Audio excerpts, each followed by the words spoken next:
I do get a lot of pitches from business leaders, but when somebody who comes with a motto of fuck average, be legendary crosses my path, yep, I got to talk to him. Fred Kerry joins me. He's the CEO of IdeaPros. This is a bonus episode of The Business of Tech. As we approach March 31st, it's time to mark your calendar for World Backup Day. Since 2011, this global event has served as an annual reminder for customers to prioritize data protection. As an MSP, it also presents a golden opportunity for you to engage your customers in meaningful discussions about their coverage. With Skykick, you can confidently seize this moment to boost revenue and foster trust through comprehensive backup and recovery. They're hosting a webinar with a global panel of partners on March 26th, all about World Backup Day and how to maximize the MSP opportunity. It's worth checking out. Visit skykick.com/MSP radio to download a free 3-step guide and sign up for the webinar. Fred, thanks for joining me. Well, I am really happy to be here. Looking forward to this. Now, I got to start with a headline because anybody who's got a cool motto like fuck average, be legendary, like that feels like a great place to start. Like, talk to me kind of how that came about and how you apply that philosophy. And by the way, it's a registered trademark. The trademark office thought me worthy of having that, probably because I swear so much. Well done. It came about to really try to find an in-your-face way of telling people what it takes to make it. We have so many of us want to have extraordinary lives. We want to have the best of everything, be able to travel when we want, work as little as we want, have the best house, the best car, the best wife or husband, and flawless kids, and a great dog that doesn't bark at people. But the reality is, to have that extraordinary type life, you got to do extraordinary things. And most of us go through every single day not doing anything that's out of the ordinary.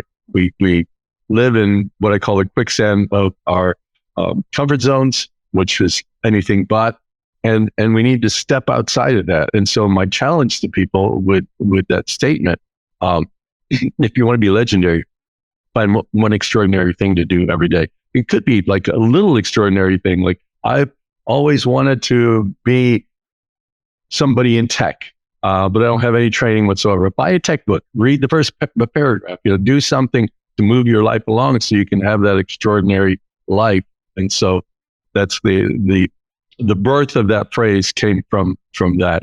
But you're gonna do average things every day, you're gonna have an average life.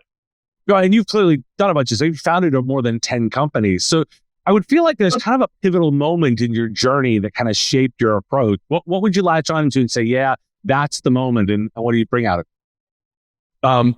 Failure, repeatedly. Try to do something that had never been done before, and not getting it right the first time. Like Elon Musk's 3 SpaceX failures meant betting the farm still on the 4th one. We would have never heard of Elon had the 4th one failed, and just continuing to go for it. It was the realization that pain is part of the process. So Fred, I think a lot about failure, and I really appreciate you focusing there, because in a way, like, the best thing that could happen is somebody be successful, right? That's the best. And the second best thing would be failing fast, because you can move on. But the worst is when you fail slowly and you may not even know it's happening to you. How would you know, and how do you know failure to make sure you know it's happening and you get a job? Yeah. Recognizing failure begins with recognizing your own flaws and understanding that just because you believe something, the market may not agree with you.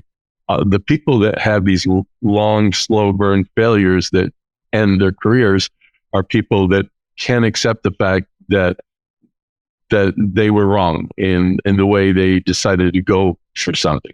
And so the fast failure happens when you're flexible enough, when you can pivot fast enough to follow that flow of the market river, if you will, wherever it leads you. Failing to do that means that long, slow burn failure that leads to eventual death. In prepping to talk to you, because I was really fascinated to understand, your philosophy on business. One of the things you really emphasize is the importance of cash flow over profits. I find that kind of striking because it's an interesting approach. I appreciate the idea of managing cash flow. Obviously, you can take that to a real extreme. We both know that a cash flow business without profit isn't the goal, because you can have great cash flow but no profit. Walk me through your thinking and how you balance it, and where your emphasis is for entrepreneurs. Yeah, generally, especially as entrepreneurs with smaller businesses, $1, $2, $3 million dollar businesses, we're looking at the paper that's showing us all the contracts and deals that we're getting in, and we're thinking that this is amazing, we're doing great. But a lot of times the cash from those businesses doesn't come in when the contract does. And so when we're looking at, on paper today, on my P&L, I'm doing really well, but in my bank account, I have $78. The reality is the very first thing I tell any CFO that I bring on board to work for me is, don't let me run out of money. And that's what you get when you start focusing on your cash flow. Then you can utilize your skills in the finance part of things to make sure that business keeps growing robustly. The problem is even worse when you have a really well performing business. But let's suppose you're a technology company and you're month after month you're doubling, and so now you're looking at this $10,000 invoice statement and you're going hooray for it, but you're using last month's cash paid for this month's expenses. And if you got twice as much business in the following month, that cash is not going to pay for the expenses that you're going to have as you're growing to that level. So always be mindful of the cash you have in the bank, the cash that's coming in, despite what your P&L says. You can have great P&L and run out of money and be out of business. Interestingly, a lot of the managed services world leans very heavily into monthly recurring revenues. Theory, that would be a really good way. What are some of the ways that you emphasize with entrepreneurs that they should be tactically managing cash flow? Get somebody involved sooner rather than later that understands it. That's what I say. Right now, you can find a fractional almost anything, and you weren't able to do that historically. But now there's fractional CFO services. They're pretty sophisticated accounting services that are affordable and help you manage that. And if you haven't had any experience in that, you can learn about it. But in the meantime, bring in a professional to help you manage that cash flow. And so you understand a little bit more about it. Took me 10 years to figure out debits and credits, why they seemed opposite to me of what they really were.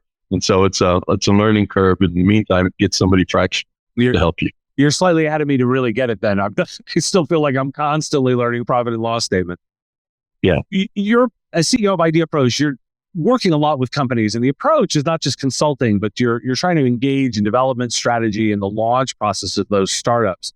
What are you looking for in the most successful organizations as you to measure that these are the ones that are going to do really well or are doing really well? Yeah. And with me, historically, we've taken people at the idea stage. So most of the time, there aren't any organizations. There's somebody with a really good idea, 90% of the time, which we change after we get involved. But we really come in as a co-founder. You're right at the very beginning, you have a really good idea. You want to execute on it.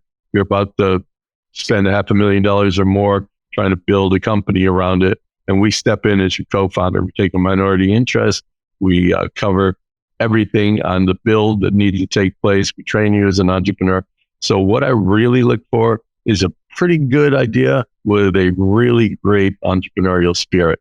Somebody that can pivot when things aren't working out right. Somebody that will learn. Somebody that never gives up.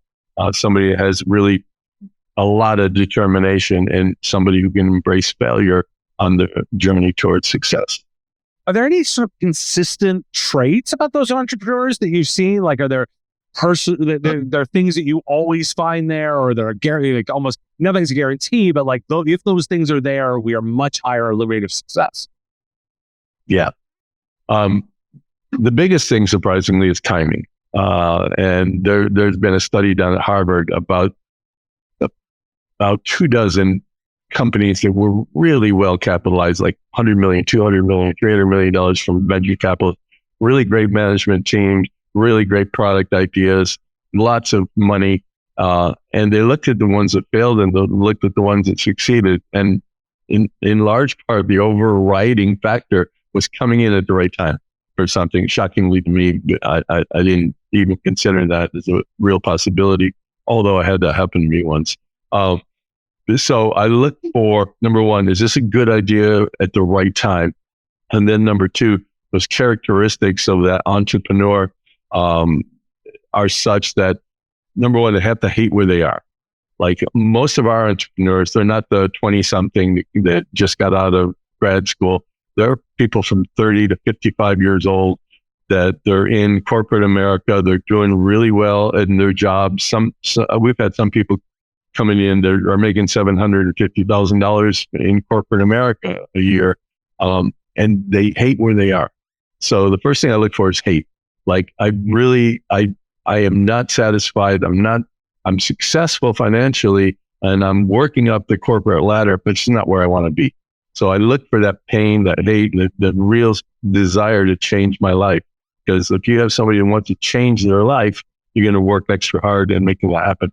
If you have somebody who wants a side hustle and sees where it goes, they're not going to put in the sweat equity it needs to take to go ahead and be successful. And the last thing I look for is somebody that's consistent with the core value system of our own organization.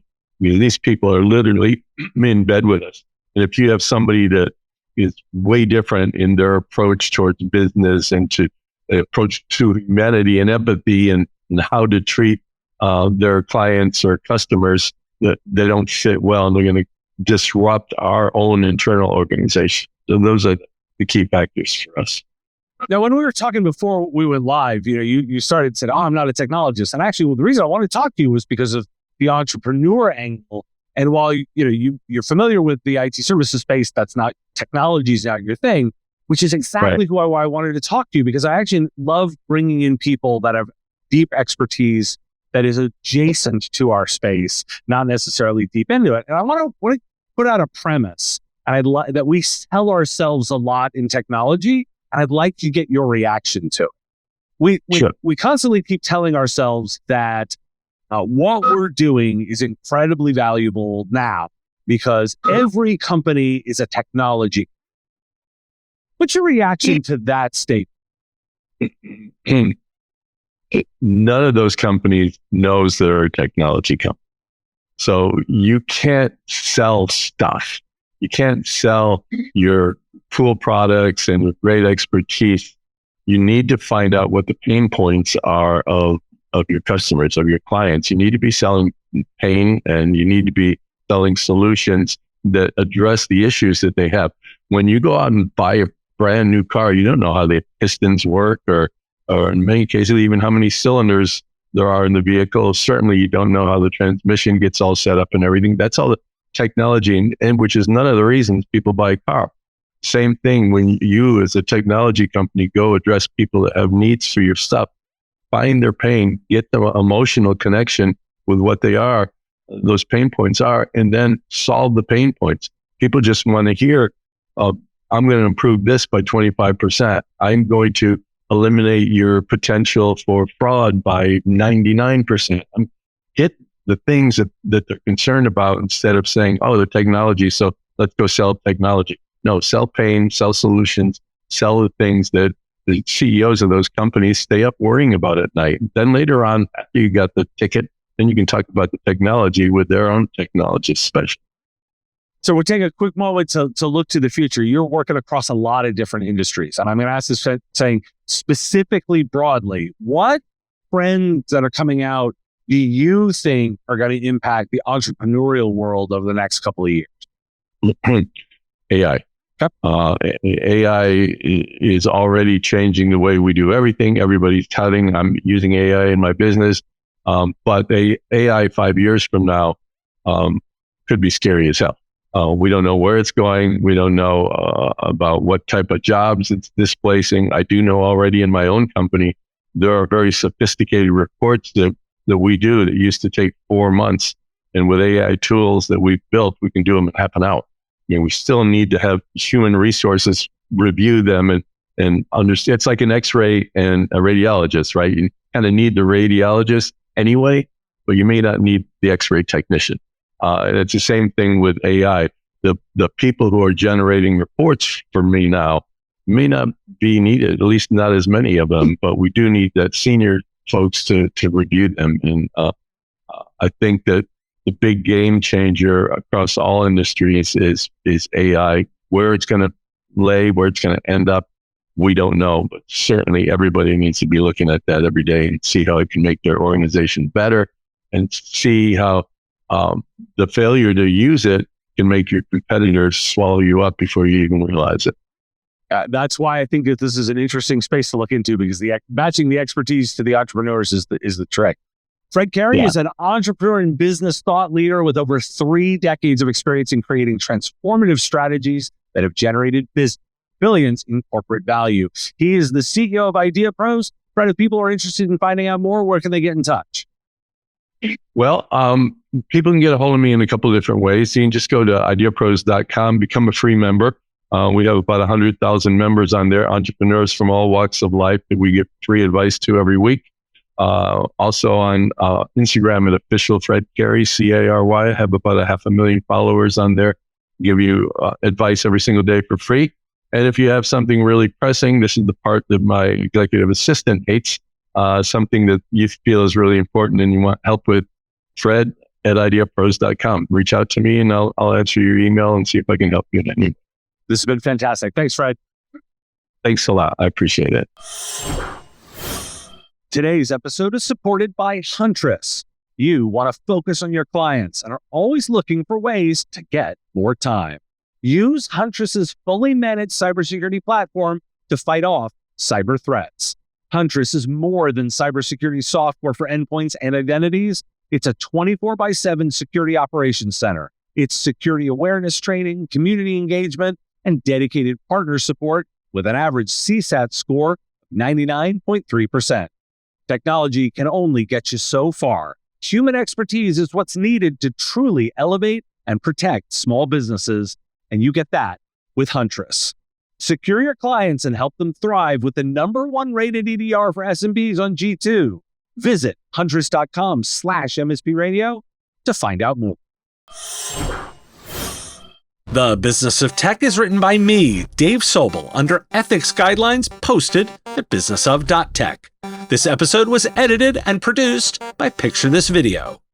If you like the content, please make sure to hit that like button and follow and subscribe. It's the free and easy way to support the show and help us grow. You can also check out our Patreon, where you can join the Business of Tech community at patreon.com/MSP Radio, or buy our Why Do We Care merch at businessof.tech. Finally, if you're interested in advertising on the show, visit mspradio.com/engage. Thanks for listening today, and I will talk to you again on the next episode of The Business of Tech.